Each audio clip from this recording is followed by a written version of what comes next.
Aquest dilluns s'han reprès al jaciment del Pla del Matà les excavacions iniciades l'any 2019 en el marc del projecte de recerca que es va endegar en col·laboració amb la Universitat Autònoma de Barcelona i amb el suport del Departament de Cultura i que té una durada de 4 anys. Així, el grup de recerca Arqueologia Agrària de l'Edat Mitjana del Departament de Ciències de l'Antiguitat i l'Edat Mitjana de la UAB i el Museu de la Noguera tornen a excavar el Pla del Matà, el jaciment d'època andalusina més gran de Catalunya i un dels més extensos de la península Ibèrica, amb 27 hectàrees. Ho faran fins al 9 de juliol i en les mateixes zones on es va excavar l'any passat, la Macbara, i una zona també amb forns de ceràmica.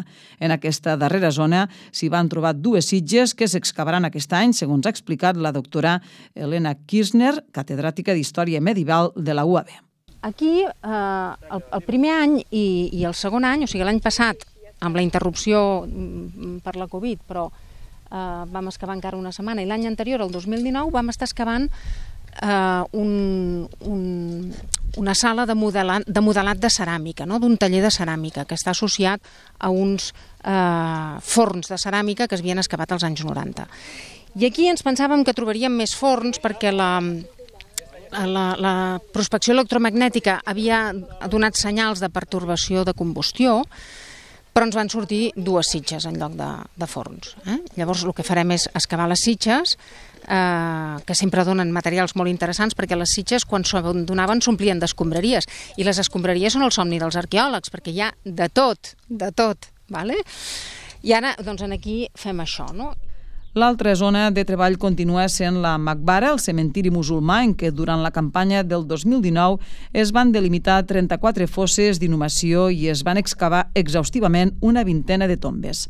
Ho ha recordat la mateixa doctora Kirchner, que també ha volgut destacar que s'està fent un treball d'estudi de la muralla del Pla del Matà que ha de permetre datar-la. L'altre sector de treball segueix sent la Macbara, com els altres anys. També la Macbara és el cementiri musulmà, on ja portem una vintena de tombes excavades i continuem. I la tercera objectiu d'aquesta campanya és estudiar la muralla. Hi ha hagut estudis previs, però mai s'havia fet un estudi ben detallat, com aquell que diu pedra per pedra. Fa uns dies vam fer uns vols amb dron per fer fotogrametries de tots els panys de murada del Pla del Matà i del Castell Formós, i amb això, que és una eina molt bona perquè ens genera ortofotos, per tant les mides estan a escala, hem d'anar a fer un estudi, com aquell que diu pedra per pedra, de tot el sistema constructiu que té la muralla, tant del Pla del Matà com del castell. I això és una cosa que encara no s'havia fet sistemàticament i ho farem durant aquesta campanya.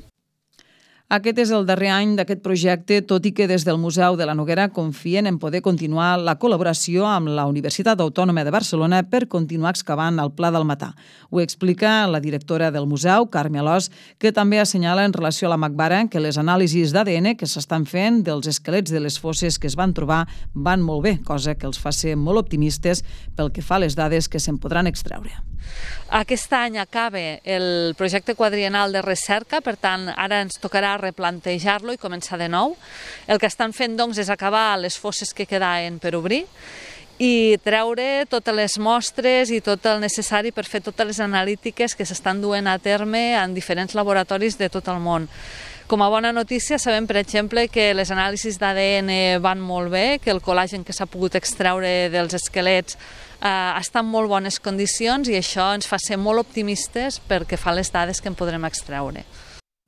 A les excavacions d'enguany hi participen estudiants de la UAB, de la UDL i de Santiago de Compostela, i també aquest any, com a novetat, hi ha 6 estudiants de batxillerat de diversos pobles de la Noguera que hi participen en el marc del programa Argó de la pròpia autònoma, un programa de suport a la transició entre la secundària i la universitat.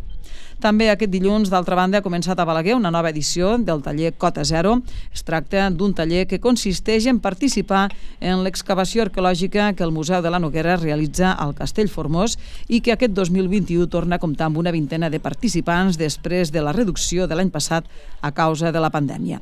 Així ho explica la directora del museu, Carme Alòs, que també assenyala que l'objectiu d'enguany és poder documentar la porta original del castell. Enguany hem recuperat el nombre de participants, l'any passat el vam haver de reduir pel tema de la pandèmia i la crisi sanitària. Enguany tornem a ser una vintena de joves d'entre 12 i 18 anys. A més també tenim voluntaris sèniors, que els diem nosaltres, que venen durant tota la campanya, que també són gent ja molt fidelitzada i que fa anys que participen. El que estem fent i el que farem serà continuar a la zona sud del castell. De fet, l'objectiu és poder documentar la porta original del castell. Malauradament, de moment no és possible. Pensem que la hipòtesi que vam treure fa un parell d'anys de que la porta estaria penjada damunt del riu cada vegada pren més cos i més forma, perquè realment a la cara sud no ens està apareixent. Per tant, això serà una de les hipòtesis de treball, una de les estratègies que haurem de refer en un futur. El taller Cota Zero és una activitat adreçada a nois i noies a partir de primer d'ESO que tenen l'oportunitat de treballar en una intervenció arqueològica real i fer les tasques pròpies d'una intervenció d'aquest tipus, com per exemple el rentat i marcatge dels materials. També els joves seran els encarregats d'explicar a la ciutadania que s'apropi al castell aquests dies les tasques que s'hi estan fent, ja que novament enguany les excavacions s'obren al públic. Les dues intervencions, tant la del Pla del Matà com la del Castell Formós, acabaran el 9 de juliol.